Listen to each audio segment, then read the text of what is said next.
Hello students, welcome back to the social science class. Today I am going to teach the remaining lesson of Delhi Sultanate. So Delhi Sultanate oda remaining lesson இப்போ பார்க்க போகிறோம். So இதுக்கு முன்னாடி வந்து ரைஸா அவங்கள பற்றி பார்த்தோம். இப்போ யாரை பற்றி பார்க்க போகிறோம் அப்படின்னா கியாசுதீன் பால்பன். ஸோ இவருடைய period 1266 to 1287. So after Reza, 3 weak rulers in succession ascended the throne. After them came Ghiyasuddin Balban. Balban abolished the 40 as it was hostile to him. He established a department of spies to gather intelligence about the conspirators and the troublemakers against his rule. He dealt with insubordination and defiance of royal authority sternly. So Ghiyasuddin Balban, so இவங்க வந்து பார்த்திங்கன்னா Russia இருந்தாங்க இல்லையா, அவங்களுக்கு பின்னாடி வந்து பார்த்திங்கன்னா வலிமை குன்றிய அப்படின்னா அதாவது எதுக்குமே வந்து போல்டாக இல்லாமல் அந்த மாதிரி. ஸோ வலிமை குன்றிய 3 சுல்தான்கள் வந்து அந்த இதை வந்து ஆட்சி புரிந்தாங்க. ஸோ அவங்களுக்கு பின்னாடி வந்து பார்த்திங்கன்னா கியாசுதீன் பால்பன் வந்து அந்த பொறுப்பை வந்து ஏற்றார், அரசாளும் பொறுப்பை வந்து ஏற்றார். ஸோ அந்த முன்னாடி சொல்லியிருந்தாங்க இல்லையா, 40 என்று என்று சொல்லப்பட்ட அந்த துருக்கிய பிரபுக்கள் குழு ஒன்று வந்து அமைச்சிருந்தாங்க இல்லையா. ஸோ அவங்களோட வந்து பார்த்திங்கன்னா ஒரு பகைமை, ஒரு எனிமி இதை வந்து க்ரியேட் பண்ணனால வந்து பார்த்திங்கன்னா அந்த அமைப்பை வந்து பால்பன் வந்து என்ன பண்ணாங்க அப்படின்னா ஒழிச்சிட்டாரு. அதே மாதிரி அவங்களுடைய ஆட்சிக்கு எதிராக வந்து சதி செஞ்சுக்கிட்டு இருப்பாங்க இல்லையா. இப்போ ரஷ்யாவோட ஆட்சிக்கு பின்னாடி வந்து சதி செஞ்சு தானே அவங்கள கொண்டாங்க. ஸோ அது மாதிரி இவங்களுடைய ஆட்சிக்கு வந்து யாரெல்லாம் வந்து சதி செய்கிறாங்களோ ஸோ அவங்களையெல்லாம் வந்து கண்டுபிடிக்கிறதுக்கு வந்து பார்த்திங்கன்னா ஒரு ஒற்றர் சொல்லுவோம் இல்லையா. ஸோ அந்த ஒற்றரை வந்து பார்த்திங்கன்னா அவர் வந்து அமைச்சார். ஒற்றர் ஒருத்தரை வந்து இந்த யாரெல்லாம் வந்து சதி பண்ணுறாங்களோ அவங்கள கண்டுபிடிக்கிற மாதிரி ஒரு ஒற்றரை வந்து அவர் நியமித்தார். ஸோ அது மட்டும் இல்லை, இப்போ அரசு அதிகாரத்துக்கு கீழ்ப்படியாமல் நிறைய பேர் இருப்பாங்க இல்லையா. ஸோ அவங்களையெல்லாம் வந்து இவர் என்ன பண்ணாருன்னா கடுமையாக வந்து தண்டித்தார். Tughlaq Khan, a provincial governor of Bengal who raised a banner of revolt against Balban, was captured and beheaded. So இப்போ வங்காள மாகாண ஆளுநர்னு சொல்லுவோம் யார் அப்படின்னா அந்த பீரியடில் வந்து துக்ளரி கான் வந்து இருந்தார். அவர் வந்து பால்பனுக்கு எதிராக வந்து சில கலகம்லாம் செஞ்சனால வந்து என்ன ஆயிடுச்சு அப்படின்னா அவரை வந்து கைது செஞ்சு அவங்கள வந்து கொன்னுட்டாங்க. Next point, he was ruthless in dealing with the enemies like Mews of Mewat, a Muslim Rajput community from northwestern India. Balban, however, took care to maintain cordial relationship with the Mongols. He obtained from Kulak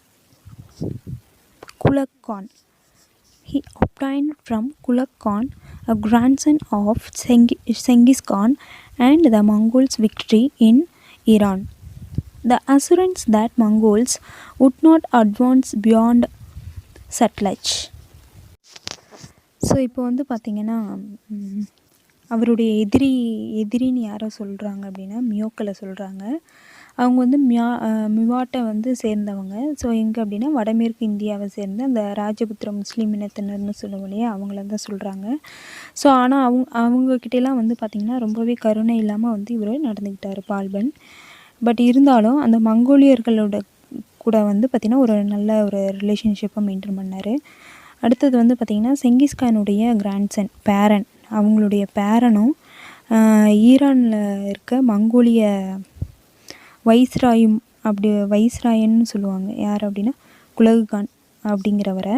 so அவர்கிட்ட இருந்தும் பார்த்திங்கன்னா மங்கோலியர்கள் வந்து சட்லஜ் நதியை வந்து கடந்து படையெடுக்க வரமாட்டாங்க அப்படிங்கிறத வந்து அவங்கக்கிட்ட இருந்து வந்து பார்த்திங்கன்னா ஒரு உறுதிமொழியாக வந்து யார் வாங்கிக்கிட்டாங்க அப்படின்னா இந்த பால்பன் வந்து வாங்கிக்கிட்டார். பால்பன் built forts to guard his empire against the Mongol attacks. He patronized the famous Persian poet Amir Khusro. Balban died in 1287. Balban's son Kaikubat turned out to be weak. In 1290, Malik Jalaluddin Khilji, the commander of the army, assumed the office of Naib, a deputy to the Sultan, and ruled the kingdom in the name of Kaikubat. So இப்போ வந்து மங்கோலியர்களுடைய தாக்குதல் இருக்கு இல்லையா, so அதிலிருந்து வந்து பார்த்திங்கன்னா அவங்க நாட்டை வந்து பால்பன் பாதுகாக்கிறதுக்கு என்ன பண்ணார் அப்படின்னா நிறைய ஃபோர்ட், அதாவது கோட்டைகளை வந்து கட்டினார். அதே மாதிரி வந்து பர்சியன், அதாவது பாரசீகம், ஸோ அந்த பாரசீகத்தை சேர்ந்த புகழ்பெற்ற கவிஞர் தான் வந்து அமீர் குஸ்ரு. ஸோ அவர் வந்து என்ன பண்ணார்னா பால்பனை வந்து ரொம்பவே ஆதரித்தார். அடுத்து வந்து பால்பன் வந்து 1287 வந்து பார்த்திங்கன்னா என்னாச்சு அப்படின்னா இறந்துட்டார். ஸோ பால்பனுடைய மகன் வந்து கைகுபாத்து. ஸோ இவர் வந்து ரொம்ப திறமை அற்றவராக தான் இருந்தார். அதனால் 1290 வந்து படைத்தளபதியாக வந்து பணியாற்றிய மாலிக் ஜலாலுத்தீன் கில்ஜி, ஸோ அவரை வந்து பார்த்திங்கன்னா அரசு பிரதிநிதியாக, அதாவது நாயிப் அப்படின்னு சொல்லியிருக்காங்க, ஸோ அது அரசு பிரதிநிதியாக வந்து அவர் பொறுப்பேற்றார். அடுத்தது வந்து பார்த்திங்கன்னா சுல்தானுடைய கைகுபாத் பெயரால் வந்து அவர் வந்து நாட்டை அவருடைய பெயரால் தான் வந்து அந்த நாட்டை வந்து அவர் ஆண்டார். ஸோ பின்னாடி வந்து பார்த்திங்க அப்படின்னா ஒரு நாளில் வந்து ஜலாலுத்தீனால் வந்து ஒரு அதிகாரி வந்து அனுப்பப்பட்டார். ஒரு அதிகாரியை வந்து அனுப்பப்பட்டு அவர் மூலயமா வந்து என்ன ஆகுது அப்படின்னா கைகுபாத் வந்து கொல்லப்படுறாரு. ஸோ அதுக்கப்புறம் வந்து ஜலாலுத்தீன் வந்து முறையாக வந்து என்ன ஆகிறாரு அப்படின்னா அந்த ஆட்சி பொறுப்பை வந்து, அதாவது அரியணை வந்து ஏறுறாரு. ஸோ அவர்லேருந்து தான் வந்து பார்த்திங்கன்னா கில்ஜி வம்சத்துடைய ஆட்சி வந்து தொடங்குச்சு அப்படின்னே நம்ம சொல்லலாம். ஸோ நம்ம நெக்ஸ்ட்டு பார்க்க போகிறது என்ன அப்படின்னு பார்த்திங்கன்னா கில்ஜி டைனாசிட்டி, அதாவது அரச வம்சம். ஸோ கில்ஜியுடைய அரச வம்சம் 1290 to 1296. They were many military campaigns during the reign of Jalaluddin, but they were mostly organized and led by his nephew Alauddin, the governor of Kara.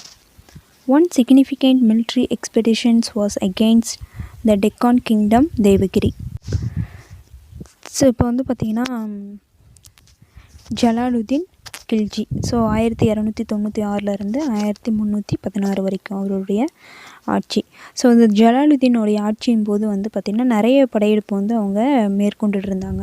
So அதில் வந்து பெரும்பாலும் வந்து பார்த்திங்கன்னா அவருடைய படையெடுப்புகளை வந்து யார் வந்து அதை பற்றி திட்டமிடுவாங்க, பிளான் பண்ணுவாங்க அப்படின்னு பார்த்திங்கன்னா காராவை சேர்ந்த ஆளுநர் தான் அலாவுதீன் கில்ஜி. ஸோ அவர் தான் வந்து அதுக்கான பிளான்லாம் பண்ணி கொடுப்பாரு. ஸோ அவர் வந்து யார் அப்படின்னா ஜலாலுத்தீனுடைய நெஃப்யூ. ஸோ இவர் வந்து பார்த்திங்கன்னா அந்த படையெடுப்பை வந்து பார்த்திங்கன்னா தக்கான அரசுக்கு எதிராக வந்து மேற்கொண்டார். Alauddin, after defeating the Yadava king Ramachandra, plundered the city and returned with huge wealth. Alauddin treacherously killed Jalaluddin after buying off the prominent nobles and important commanders with the wealth he had brought from the Deccan, and declared himself as the Sultan of Delhi in 1296. So Devagiri Yadava அரசர் வந்து ராமச்சந்திரனை வந்து அரசர் Ramachandran. So அவரை வந்து தோற்கடித்தார். அதுக்கப்புறம் வந்து பார்த்திங்கன்னா அந்த நகரத்தையும் வந்து ரொம்ப செல்வத்தோட பெருஞ்செல்வத்தோடு வந்து கொள்ளையடிச்சிட்டு அந்த இடத்த விட்டு திரும்புகிறாரு. ஸோ அந்த செல்வத்தை வந்து பார்த்திங்கன்னா முக்கியமான பிரபுகளுக்கும் அதேமாதிரி படை தளபதிகளுக்கும் கையூட்டாக வந்து அவர் கொடுத்து அரசர்களை வந்து அவர் பக்கம் வந்து ஈர்க்கிறாரு. அப்படி கையூட்டமாக அப்படின்னா ஒரு விஷயத்த வந்து ஒருத்தர்கிட்ட இருந்து வாங்கணும் அப்படின்னா அவங்களுக்கு வந்து இந்த மாதிரி ஏதாவது ஒரு அவங்க ஈர்க்கிற மாதிரி விஷயம் செய்கிறது இருக்கு இல்லையா? ஸோ அதுதான். ஸோ அதுக்கப்புறம் வந்து பார்த்திங்கன்னா ஜலாலுதீனை வந்து பார்த்திங்கன்னா ரொம்ப வஞ்சகமான முறையில் வந்து அவங்க வந்து கொல்றாரு. ஸோ அதுக்கப்புறம் வந்து 1296 வந்து பார்த்திங்கன்னா அவர் வந்து பார்த்திங்கன்னா தன்னை டெல்லி சுல்தானா வந்து அவரே வந்து அறிவிச்சுக்கிட்டார். Alauddin Khilji consolidated the Delhi Sultanate. The range of his conquest is impressive in the Punjab against the Mongols in Rajasthan and Gujarat. With his northern frontiers secure, he sent his chief lieutenant Malik Kafur into the southern parts, who took even the distant Madurai in 1310. So இதில் என்ன சொல்லியிருக்காங்கன்னா அலாவுதீன் வந்து பார்த்திங்கன்னா டெல்லி சுல்தானியத்தை வந்து பார்த்திங்கன்னா organise பண்ணி அதை வந்து கன்ஃபார்ம் பண்ணிக்கிட்டார். அதாவது ஒருங்கிணைத்து உறுதிப்படுத்திட்டார். அடுத்து வந்து பார்த்திங்கன்னா பஞ்சாபில் இருக்கிற அந்த மங்கோலியர்களுக்கு எதிராக ராஜஸ்தானும் அதே மாதிரி குஜராத்திற்கும் எதிராக வந்து அவருடைய படையெடுப்பு வந்து மிகவுமே வந்து ரொம்ப அப்ரிஷியேட் பண்ணுற அளவுக்கு இருந்துச்சு அப்படின்னு சொல்லி சொல்கிறாங்க.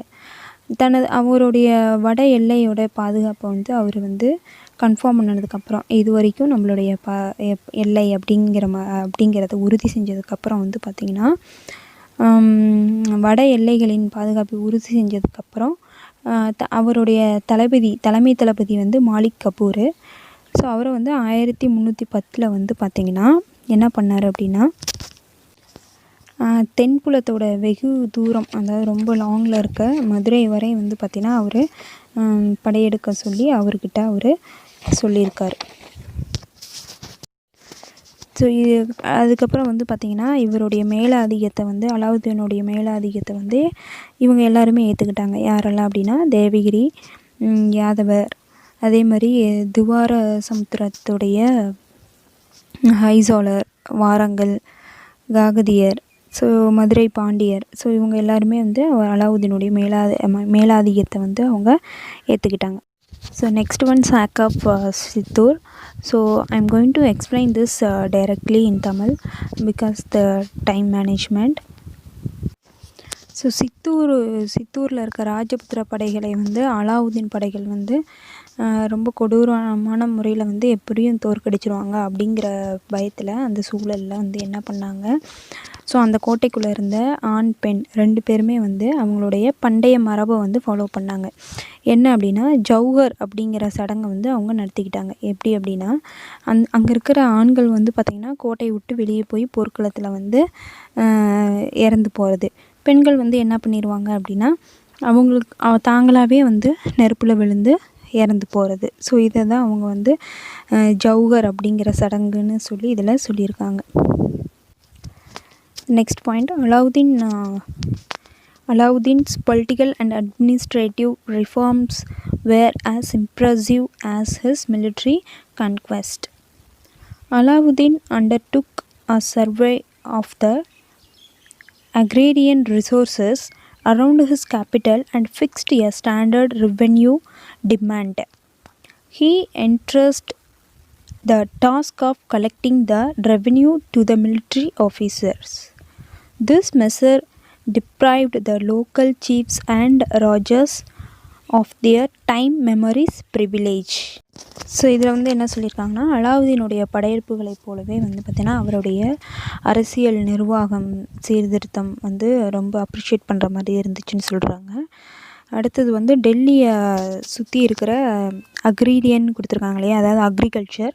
ஸோ அந்த வேளாண் நிலங்களை வந்து பார்த்திங்கன்னா அளவாய்வு செய்த அவர் வந்து பார்த்திங்கன்னா ஒரு குறிப்பிட்ட அளவிலான நிரந்தர வரியை வந்து விதித்தார். வரி வந்து ஒரு குறிப்பிட்ட அளவு வந்து அவர் விதித்தார். வரிகளை வந்து வசூல் செய்யும் பணி வந்து பார்த்திங்கன்னா இராணுவ அதிகாரிகிட்டம் அவர் ஒப்படைச்சிட்டார்.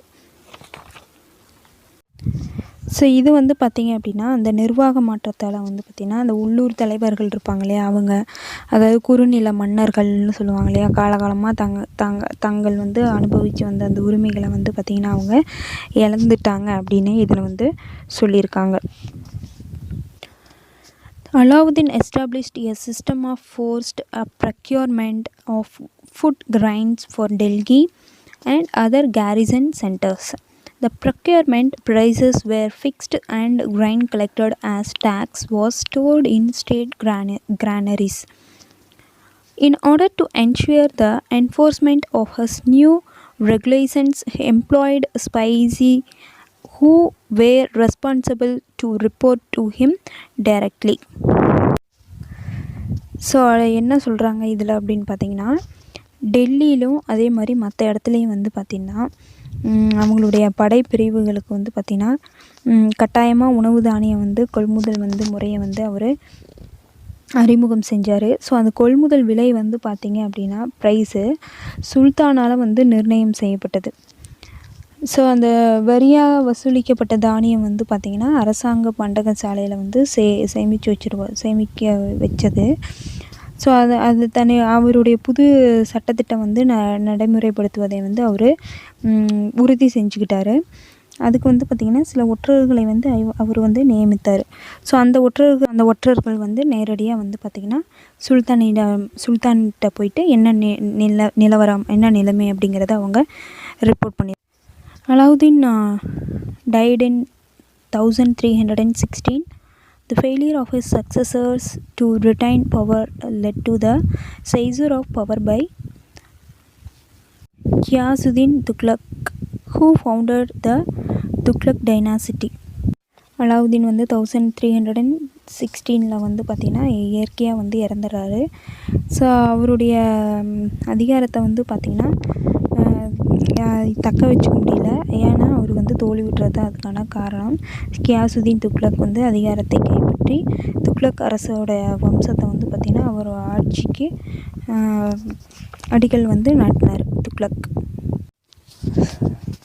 Next Tughlaq dynasty 1320-1324. Ghiyasuddin. One of the major tasks of Ghiyasuddin as the Sultan was to recover the territories that the Sultanate had lost during the turmoil following the death of Alauddin. Ghiyasuddin Tughlaq sent his son Jana Khan to fight against Warangal. So one of the major task of Ghiyasuddin. So Alauddin கில்ஜியோட இறப்பை தொடர்ந்து வந்து பார்த்திங்கன்னா அரசியல் குழப்பம் வந்து நிறைய ஏற்பட்டுச்சு. டெல்லி சுல்தானியம் பல பகுதிகளை வந்து இழக்க நேரிட்டது. ஸோ அதை மீட்பது தான் வந்து கியாசுதீனுடைய பெரும்பணியாக வந்து அமைஞ்சிருக்கு. கியாசுதீன் துக்ளக் வந்து அவருடைய மகனான ஜனாக்கானை வந்து வாரங்களுக்கு எதிராக வந்து போரிடுறதுக்காக அனுப்பி வைத்தார். Juna Khan defeated Prataparutra of Warangal and returned with a rich booty. With this looted wealth, Ghiyasuddin is said to have laid the foundation of the city Duklabad near Delhi. So அவர் வந்து ஜனாகான் வந்து என்ன பண்ணார் அப்படின்னா வாரங்கல் அரசர் பிரதாபருத்ரனை வந்து வெற்றி கொண்டு அங்கேருந்து கொள்ளடித்த பெரும் செல்வம் அதை எடுத்துக்கிட்டு அவரோட ஊருக்கு திரும்புகிறாரு. ஸோ இந்த செல்வத்தை வச்சு தான் வந்து கியாசுதீன் துக்ளக் வந்து டெல்லிக்கு பக்கத்தில் இருக்க துக்லபாத் அப்படிங்கிற புதிய நகரை நிர்மாணம் செய்ய அடிக்கல் நாட்டினார். However, as Alauddin treacherously killed his uncle, Jana Khan was said to have killed his father and ascended the throne with title Muhammad bin Tughlaq in 1325. So இதில் வந்து பார்த்திங்கன்னா கியாசுதீன் வந்து என்ன பண்ணார் அப்படின்னா அலாவுதீன் எப்படி வந்து அவங்களுடைய மாமனாரை வந்து வஞ்சகமாக கொன்றாரோ அதே மாதிரி ஜனாகானும் வந்து அவருடைய தந்தையை வந்து கொன்னுட்டார் அரியணை ஏறுறதுக்காக. ஸோ ஜனாகான் வந்து பார்த்திங்கன்னா முகமது பின் துக்ளக் என்னும் நேமோட 1375 வந்து அரியணை ஏறுறாரு. Muhammad bin Tughlaq was a learned man, yet he was a person of cruelty. Alauddin had conquered, looted, and left the old ruling families as his dependents. In contrast, Muhammad Tughlaq dreamt of making the whole of the subcontinent his domain, with the view to facilitating extended sovereignty. He shifted his capital from Delhi to the center of the kingdom, namely Devagiri. He also changed its named to Daulabad. So Muhammad bin Tughlaq, so இவர் வந்து பார்த்திங்கன்னா ரொம்பவே வந்து நிறைய விஷயங்கள் வந்து கற்றுருக்காரு. But இருந்தாலும் அவர் வந்து ஒரு க்ரூயல் மேன்னு சொல்கிறாங்க, அதாவது குரூரம் நிறைந்தவர் அப்படின்னு சொல்கிறாங்க. ஸோ அலாவுதீன் வந்து நாடுகளை வந்து கைப்பற்றினார், நிறையா கொள்ளையடித்தார். அந்த அரச குடும்பங்கள் வந்து பார்த்திங்கன்னா அவங்கள தான் வந்து சார்ந்திருக்கணும் அப்படிங்கிற மாதிரி அவர் வந்து செஞ்சார். ஸோ அதற்கு நேர்மாறாக வந்து முகமது பின் துக்ளக் வந்து பார்த்திங்கன்னா துணை கண்டம் முழுவதையும் வந்து அவருடைய நாடாக வந்து மாற்றணும் அப்படிங்கிற ஒரு ட்ரீமோடு அவர் இருந்தார். ஸோ தனது அந்த இன்றியமையாமைன்னு சொல்லுவோம் இல்லையா, தன்னால் முடியாததான் வந்து இன்றியாமைன்னு சொல்லுவோம். ஸோ அதை விரிவு செய்வதற்கு வந்து பார்த்திங்கன்னா வசதியாக வந்து அவருடைய தலைநகரை வந்து என்ன பண்ணார், டெல்லியிலேருந்து நாட்டுடைய மையப்பகுதியான தேவகிரிக்கு வந்து அவர் மாற்றினார். ஸோ தேவகிரியோட பெயரையும் வந்து தௌலாபாத் அப்படின்னு அவர் மாற்றிட்டார். When Muhammad himself decided that the move was a mistake, he ordered a return to Delhi as the capital again. So அவருடைய திட்டம் வந்து ரொம்ப தவறாக இருக்குது அப்படிங்கிறத அவரே உணர்ந்துட்டார். ஸோ அதனால் மறுபடியும் என்ன பண்ணார், டெல்லிக்கு திரும்பவும் வந்து அவருடைய அனைவருக்கும் வந்து ஆணையிட்டார். அதாவது டெல்லிக்கே திரும்பணும் அப்படின்னு சொல்லி அவர், அதாவது எங்கேருந்து தௌலாபாத்லேருந்து திருப்பி டெல்லிக்கே வந்து போகணும் அப்படின்னு சொல்லி ஆணையிட்டார். So when Ibn Battuta, the Morocco traveler who was with the Sultan, returned to Delhi, he found Delhi empty, abandoned and had but a small population. So அதுக்கப்புறம் பார்த்திங்கன்னா சுல்தானுடைய டெல்லி வந்து திரும்ப வந்து சுல்தானுடன் டெல்லி வந்து திரும்பிய மொரோக்கோ நாட்டு ட்ராவலர், அதாவது பயணின்னு சொல்லுவோம். ஸோ அவங்க தான் வந்து இபன் பதுதா. ஸோ அவங்க வந்து டெல்லி அடைஞ்சதுக்கப்புறம் வந்து பார்த்திங்கன்னா அது வந்து பார்த்திங்கன்னா காலியாக கைவிட்டப்பட்டதாக வந்து, அதாவது ரொம்பவே குறைஞ்ச மக்களாக தான் அதில் இருந்தாங்க அப்படின்னு சொல்லி இதில் குறிப்பிட்டிருக்காங்க. It was a 40 days march to Daulabad from Delhi. Many people left. Some hid themselves. When they were found, they were punished cruelly. Even though one was a blind man and another a paralytic. Describing the city as spreading over 8 or 10 miles, historian observed all was destroyed. So complete was the ruin that not a cat or a dog was left among the buildings of the city, in its palaces or in its suburbs. So இப்போ டெல்லியிலேருந்து தௌலாபாத் வந்து போகிறதுக்கு வந்து பார்த்திங்கன்னா 40 நாள் வந்து நடந்து தான் போகணும். பெரும்பாலான மக்கள் வந்து அந்த மாதிரி புறப்பட்டு போனாங்க. ஆனால் சிலர் வந்து ஒளிஞ்சிக்கிட்டாங்க. ஸோ அவர்களை வந்து கண்டுபிடிக்கிறப்ப வந்து பார்த்திங்கன்னா அதில் ஒருத்தர் வந்து பார்வையற்றவராக இருந்தார். பட் இருந்தபோதும் வந்து என்ன பண்ணுறாங்கன்னா மற்றொருவர் வந்து பக்கவாத நோயாளியாக இருந்தாங்க. ஆனாலும் வந்து அவங்கள வந்து கொடூரமான முறையில் வந்து தண்டனைக்கு உள்ளாக்கப்பட்டனர். ஸோ 8 இல்லைன்னா 10 மைல் அளவு வந்து அந்த பரவியிருந்த அந்த நகர் வந்து பார்த்திங்கன்னா இப்போ ஒரு வரலாற்று அறிஞர், அதாவது அனைத்துமே வந்து அழிக்கப்பட்டனர்னு சொல்லுவோம் இல்லையா. ஸோ அது மாதிரி நகரத்தோட அரண்மனை கட்டடங்கள், புறநகர் பகுதி, ஸோ எங்கேயுமே ஒரு நாயோ இல்லை ஒரு பூனையோ கூட வந்து அவங்க விட்டு வைக்கல. அப்படிங்கிற அளவுக்கு வந்து முழுமையாகவே வந்து அது ஃபுல்லாகவே பாழாயிடுச்சு அப்படின்னு சொல்லி இதில் சொல்லியிருக்காங்க. Tughlaq changed the Alauddin's system of revenue collections in grain and ordered that land revenue which was increased should henceforward be collected in money. So Alauddin வந்து பார்த்திங்கன்னா நிலவரியை வந்து தானியமாக வந்து வசூல் செய்யும் முறையை வந்து பின்பற்றினார். துக்ளக் வந்து நிலவரியை வந்து உயர்த்துவதோடு அது முதல் நிலவரி பணமாக வந்து வசூலிக்கப்பட வேண்டும் அப்படின்னு வந்து ஆணை வந்து பிறப்பித்தார்.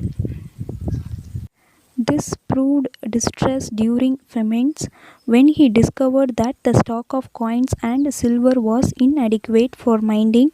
He issued a token currency in copper. Counterfeiting soon became order of the day, and as a result the entire revenue system collapsed. So next வந்து பார்த்திங்கன்னா அது பஞ்ச காலங்களுடைய அது வந்து ரொம்ப இடர்பாடு வந்து ஏற்படுத்தியது, அதாவது கொலாப்ஸ். ஸோ புதிய நாணயங்களை வெளியிடும் அளவுக்கு வந்து வெள்ளியோ இல்லை கைவசம் வந்து இல்லை அப்படிங்கிறத அவங்க அறிஞ்சிக்கிட்டு துக்ளக் செப்பு நாணயங்களை வந்து அடையாள பணமாக வெளியிட்டார். ஸோ வெகு விரைவாக வந்து கள்ள நாணயங்கள் பெருகுவதற்கு அன்றாட நிகழ்ச்சியானது. ஸோ இதன் விளைவாக ஒட்டுமொத்த வருவாய் நிர்வாக முறையும் வந்து கொலாப்ஸ் ஆயிடுச்சு, சீர்குலைஞ்சிருச்சு. Trade suffered as a foreign merchant stopped business. This forced Sultan to withdraw the token currency and pay gold and silver coins in exchange. So அந்த வெளிநாட்டு வணிகர்கள் வந்து பார்த்திங்கன்னா அவங்களோட மெர்ஜென்ட்ஸ் பிஸ்னஸ் வந்து ஸ்டாப் பண்ணிட்டாங்க. ஸோ அதனால் அவங்களுடைய வணிகம் வந்து பாதிக்கப்பட்டது. சுல்தானுடைய அடையாள பணத்தை வந்து திரும்ப பெற்றுக்கொண்டு அதற்கு மாற்றாக தங்க வெள்ளி நாணயங்களை வந்து வழங்க வேண்டிய நிலை வந்து உங்களுக்கு ஏற்பட்டுச்சு. State became bankrupt. Tughlaq increased land tax in the Doab region, which triggered a peasant revolt. As the revolt were cruelly dealt with, peasant abandoned cultivation, which resulted in the outbreak of frequent famines. So அந்த டேக்ஸை வந்து அதாவது நிலவரியை வந்து உயர்த்திட்டாங்க. So அது விளைவாக வந்து விவசாயிகள் ரொம்பவே வந்து கிளர்ச்சியில் வந்து வெடித்தன அப்படின்னு சொல்லியிருக்காங்க. ஸோ அது வந்து பார்த்திங்கன்னா ரொம்ப கொடூரமான முறையில் வந்து அவங்கள வந்து அடக்குனால விவசாயிகள் வந்து வேளாண்மையை வந்து கைவிட்டுட்டாங்க. ஸோ அதன் விளைவாக தான் வந்து அடிக்கடி அங்கே பஞ்சங்கள் ஏற்பட்டது. Tughlaq ruled as sultan for 25 years. During his long reign he had to face many revolts of the provincial governors. The governors of Awadh, Multan and Sindh revolted and declared themselves independent. In South India, several states arose. So Tughlaq வந்து பார்த்திங்கன்னா முகமது பின் துக்ளக் சுல்தானாக 25 ஆண்டுகள் வந்து ஆட்சி புரிந்தார். So இந்த நீண்ட ஆட்சி காலத்தில் பல மாகாண ஆளுநர்களுடைய கிளர்ச்சியை வந்து அவர் நிறைய எதிர்கொள்ள வேண்டியிருந்தது. அவுத், முல்தான், சிந்து ஆகிய மாகாணங்களில் வந்து ஆளுநர்கள் சுல்தானுக்கு எதிராக வந்து ஒரு போராட்டம், அதாவது கிளர்ச்சி செய்து தங்களை வந்து அவங்க சுதந்திர அரசர்களாக வந்து செஞ்சு கொண்டு மாட்டிக்கிட்டாங்க அவங்களே. ஸோ இப்போ சவுத் இந்தியாவில் வந்து பார்த்திங்கன்னா நிறைய ஸ்டேட்ஸ் வந்து அரோஸாக ஆரம்பிச்சது, அதாவது எழுச்சி பெற்ற நிறையா எழுச்சி பெற்றன அப்படின்னு சொல்லி புதிய அரசுகள் வந்து எழுச்சி பெற்றன அப்படின்னு சொல்லியிருக்காங்க. The new development and the conquered territories around them were declared independent sultanate called Bahmani. Its founder, after whom it was named, was a soldier formerly in Tughlaq service. Madurai was proclaimed a separate sultanate in 1335. Bengal became independent in 1346. Tughlaq died on 23 March 1351. So இப்போ துக்ளக் அவர்கிட்ட வந்து முன்னாடி வந்து படை வீரராக வந்து பணியாற்றியவர் தான் வந்து பாமினி. ஸோ அவர் வந்து தௌலாபத்தையும் அதை சுற்றி இருக்கிற இடத்தையும் வந்து கைப்பற்ற அந்த பகுதி இருக்கு இல்லையா, ஸோ அதை வந்து சுதந்திர அரசாக வந்து அறிவிச்சிட்டாரு. ஸோ அவருடைய பேர்லேயே வந்து பார்த்திங்கன்னா அது பாமினி சுல்தானியம் அப்படின்னு அழைக்கப்பட்டுச்சு. ஸோ இப்போ 1334 வந்து பார்த்திங்கன்னா மதுரை வந்து தனி சுல்தானியமாக உருவாயிடுச்சு. ஸோ 1346 வந்து பார்த்திங்கன்னா வங்காளம் வந்து சுதந்திர அரசாக மாறிடுச்சு. ஸோ துக்ளக் வந்து 1351 மார்ச் 23 வந்து இறந்துட்டார். ஸோ சாரி 1335 தான் வந்து மதுரை வந்து செப்ரேட்டாக வந்து மாறிச்சு. நான் 34 சொன்னேன். 1335 நான் வந்து 1334ன்னு சொல்லிட்டேன். Okay. Firoz Shah Tughlaq 1351 to 1388. Firoz, the son of Ghiyasuddin younger brother, succeeded Muhammad bin Tughlaq. Firoz could neither suppress revolts nor win back the provinces that had broken away. He also showed no interest in reconquering the southern provinces. He refused to accept an invitation 1365 from a Bahmani prince to intervene in the affairs of the Deccan. So இப்போ முகமது பின் துக்ளக்கை தொடர்ந்து வந்து கியாசுதீனுடைய இளைய சகோதரர் அவருடைய மகன் வந்து பார்த்திங்கன்னா ஃபிரோஸு. So அவர் வந்து அரியணை ஏறாரு. ஸோ ஆனால் அவரால் வந்து நிறைய பிரச்சனைகளை வந்து சால்வ் பண்ண முடியல. அதே மாதிரி அவங்ககிட்டருந்து பிரிஞ்சு போன மாகாணங்கள் எல்லாம் இருக்கு இல்லையா, ஸோ அதையெல்லாம் அவங்களால மீட்கவும் முடியல. ஸோ தென்பகுதியில் இருக்க மாகாணங்களை வந்து மீண்டும் கைப்பற்றணும் அப்படிங்கிற ஒரு ஆர்வமே அவருக்கு இல்லாமையே இருந்தது. ஸோ தக்கான பிரச்சனையில் வந்து தலையிட வேணும் அப்படின்னு சொல்லி பாமி இளவரசர் வந்து ஒரு அழைப்பு வந்து கொடுத்தாரு. ஆனால் அதையும் அவர் ஏற்க மறுத்துட்டார். எப்போனா 1365.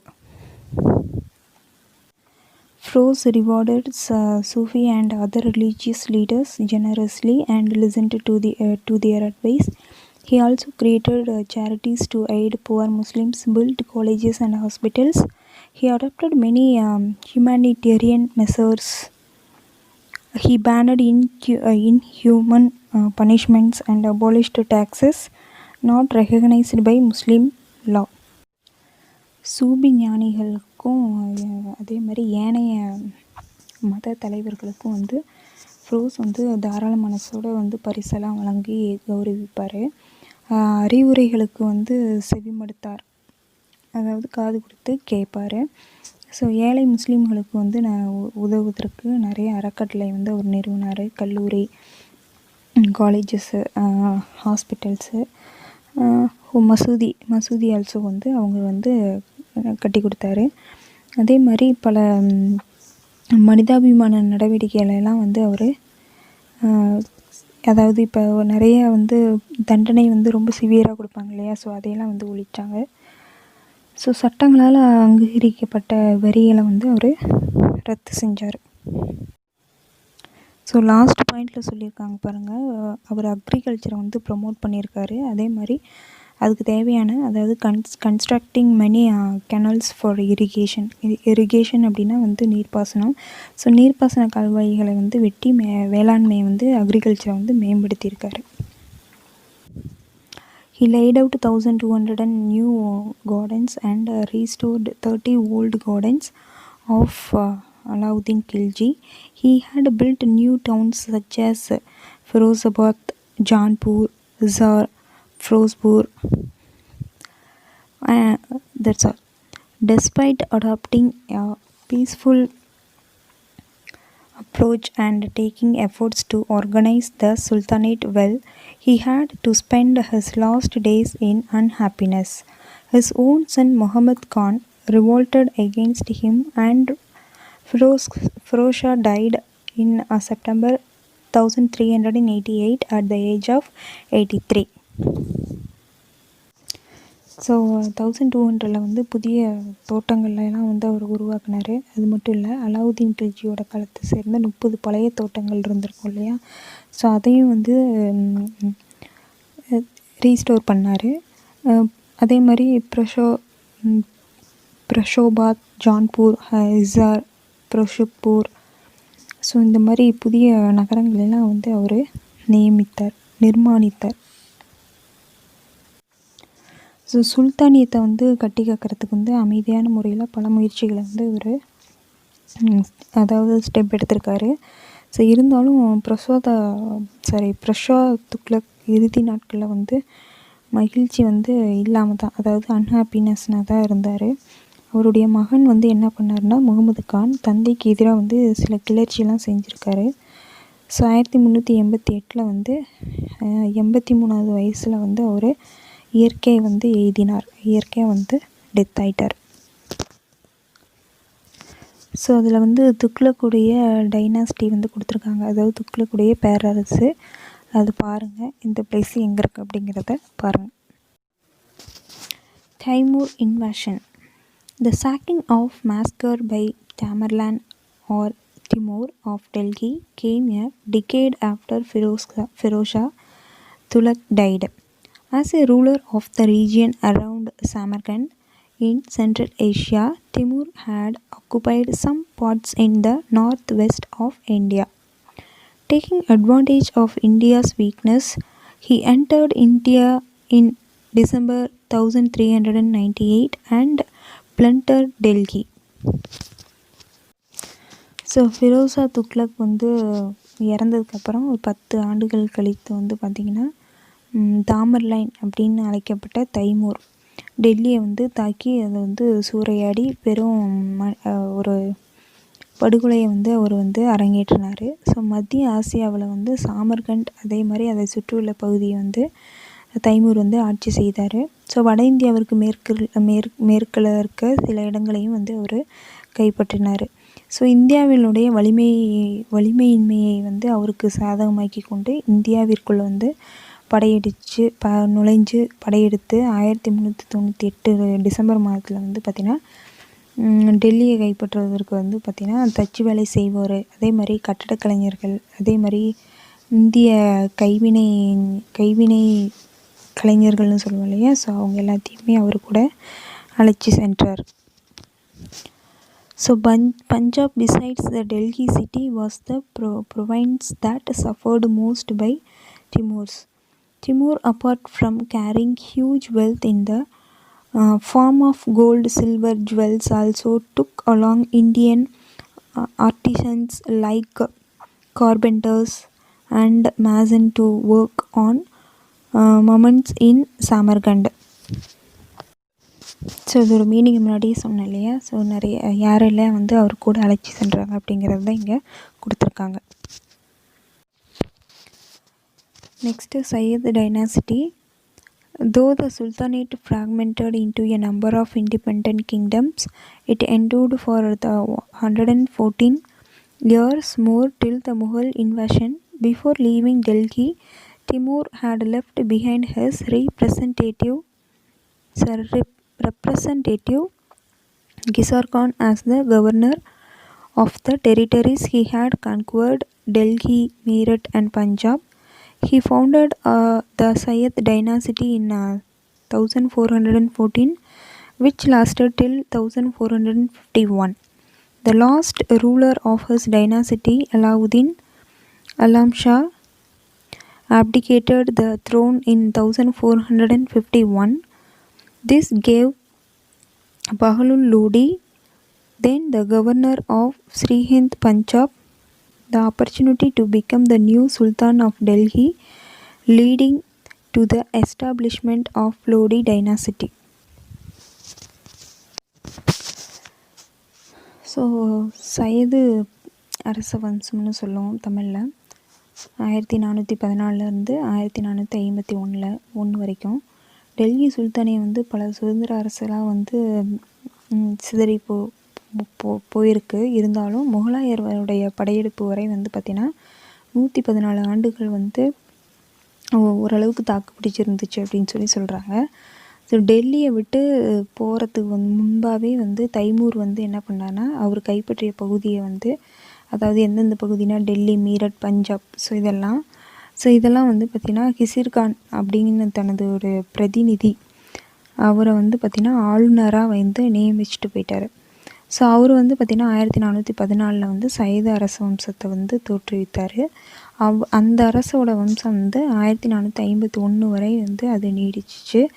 அந்த வம்சத்தோடைய கடைசி சுல்தான் அலாவுதீன் தான் வந்து ஆலம் ஷா. 1451 வந்து அரச பதவியை வந்து அவர் துறந்தார். ஸோ இது வந்து சிர்ஹிந்த், அதாவது பஞ்சாபில் பகுதியோட ஆளுநராக இருந்த பஹ்லுல் லோடிக்கு வந்து டெல்லியோட சுல்தானும் சுல்தானாகும் வாய்ப்பை வந்து அது வழங்கியிருந்தது. ஸோ அவரே வந்து லோடி வம்ச ஆட்சியை வந்து தோற்றுவித்தார். Lodi dynasty 1451 to 1526. So in 1489, Bahlul Lodi was succeeded by his son Sikandar Lodi. Sikandar was a patron of arts and learning. He founded the city of Agra and made it his capital. He died in 1517 and was succeeded by his son Ibrahim Lodi, who was defeated by Babur in 1526 in the Panipat battle. Thus the Lodi dynasty and the Delhi Sultanate were entered by Babur, who went on to establish the Mughal Empire in India. Lodi அரச வம்சம் பார்த்திங்கன்னா 1451 1526 வரைக்கும். So 1489 வந்து பஹ்லுல் லோடியை தொடர்ந்து அவருடைய Sun வந்து சிகந்தர் லோடி வந்து சுல்தானாக வந்து பொறுப்பேற்றார். அவர் வந்து பார்த்திங்கன்னா ஆர்ட்டு, அதாவது கலை, எஜுகேஷன், கல்வியை வந்து ஆதரித்தார். கல்வியையும் வந்து அவர் ஆதரித்தார். ஸோ ஆக்ரா நகரை வந்து நிர்மாணித்த அவர் வந்து பார்த்திங்கன்னா அந்த நகரை வந்து தலைநகராக வந்து மாற்றிட்டார். ஸோ அவர் 1517 வந்து இறந்ததை தொடர்ந்து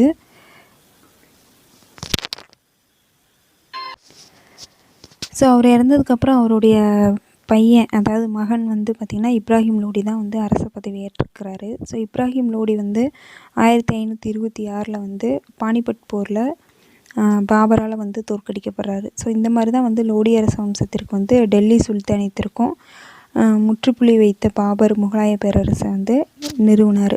ஸோ ரெண்டுக்கும் அவர் தான் வந்து முற்றுப்புள்ளி வைத்தார். கடைசியாக முகலாய பேரரசையும் வந்து பாபர் தான் வந்து நிறுவினார். Okay students, Islamic art and architecture பற்றி ஒரு ஜிஸ்ட் சொல்கிறேன். ஸோ இஸ்லாமிக்கோட கலை மற்றும் கட்டிடக்கலைன்னு சொல்லுவோம். ஸோ கட்டிடக்கலை, அதாவது இப்போ அவங்களுடைய குடியிருப்பு கட்டிடங்களில் வந்து எப்படி கட்டியிருக்காங்க, அதே மாதிரி ஸ்கூலு, காலேஜஸ், அதே மாதிரி மசூதி, இதெல்லாம் வந்து என்ன வடிவத்தில் கட்டியிருக்காங்க, அதே மாதிரி அந்த கட்டிடங்கள் வந்து எந்த பாணியில் இருந்தது, அதாவது பாரசீக பாணியிலையும் வடிவமைச்சிருக்காங்க, அதே மாதிரி இந்திய பாணிலையும் வந்து அதை வடிவமைச்சிருக்காங்க.